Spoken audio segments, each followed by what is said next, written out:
I am Ibrahim Traore, and today I'm pulling off your masks. Yes, you heard correctly.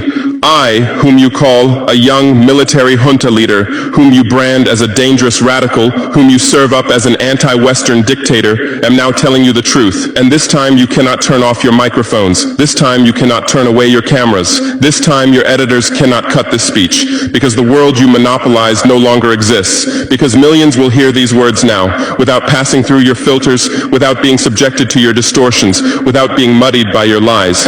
I am 34 years old. Every day of my life, I grew up with your lies. As a child, I would watch Africa on television. Always the same images. Children with flies, dry lands, weapons, death. This is Africa, they told us. This is what Africa is. And we believed it. We were ashamed of ourselves. We were ashamed of our own lands, of our own people. But then I grew up. I read, I researched, I questioned, and I understood that the Africa you showed us wasn't real. The story you told us was a lie. The fate you imposed on us was a script you had written. For years, how have you portrayed Africa? How have you shown it? How have you sold it to your viewers? As if we were creatures who had no share of humanity, as if we were savages left outside of civilization, as if we were wretches waiting for you to save us. Every day, every hour, every minute, the same story plays on your screens.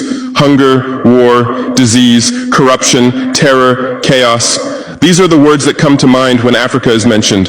In your Africa dictionary, there are no other words. No hope, no success, no development, no resistance, no honor, no pride, no victory. So I ask you, New York Times, Washington Post, Guardian, Le Monde, have you ever made Africa's successes your headlines? How many times have you written about Rwanda's technology miracle? How many times have you shown Ethiopia's reforestation project? How many times have you praised Botswana's democratic success? How many times have you described Kenya's entrepreneurial ecosystem? No, because these don't fit your scenario. Your Africa cannot be successful. It cannot, because then how will you legitimize your exploitation? If it's not in need of help, how will you intervene? If it's not backward, how will you look down on it? Have you ever asked yourselves, has any editor sitting at their desk, any news director in a meeting, any columnist at their keyboard ever thought, why are the people of the world's richest lands poor? Here are the numbers for you, real numbers. Africa owns 70% of the world's cobalt reserves. Your cell phone, your computer, your electric car won't work without cobalt. This cobalt comes from Congo, but Congolese can't afford cell phones. Africa owns 90% of the world's platinum reserves. Catalytic converters, electronic devices, medical implants, they all need platinum. This platinum comes from South Africa, but South Africans are crushed by unemployment. Africa provides 30% of the world's gold production. Mali, Burkina Faso, Ghana, Tanzania. Gold flows like rivers from our lands, but our people swim in poverty. Africa supplies 65% of the world's diamond production.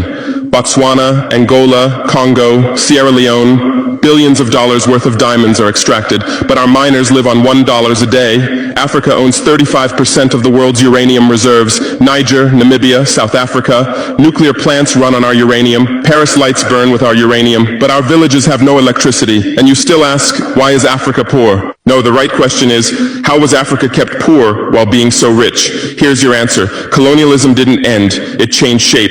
You used to come and occupy our lands. Now you come and establish companies. You used to take by force. Now you make agreements. You used to rule with the whip. Now you rule with credit. Let me give you concrete examples. With numbers, names, dates, but you'll never write about these. Glencore, Swiss-based mining giant, extracting cobalt in Congo. 2022 revenue, $256 billion, a tax paid to Congo, $500 million, that's 0.2%. Is this justice? Rio Tinto, British-Australian mining giant, extracting bauxite in Guinea, 20 million tons annually. What's left for Guinea? Environmental pollution and cancer. Total, now Total Energies, French oil giant, extracting oil in Angola, Nigeria, Congo. 2022, profit, $36 billion investment in Africa, dirty pipelines, Anglo-American, founded in South Africa but now in London. Diamonds, platinum, iron, taking everything. What it left in South Africa? 6 million unemployed miners, and ththese are just the tip of the iceberg. What about the invisible, the secret deals, the offshore accounts, the transfer pricing tricks? Every year, $88 billion in illegal money flows out of Africa. Who writes about this? Every year, $45 billion in aid comes to Africa. Everyone writes about this, but no one says Africa is not the continent receiving aid, it's the continent giving aid.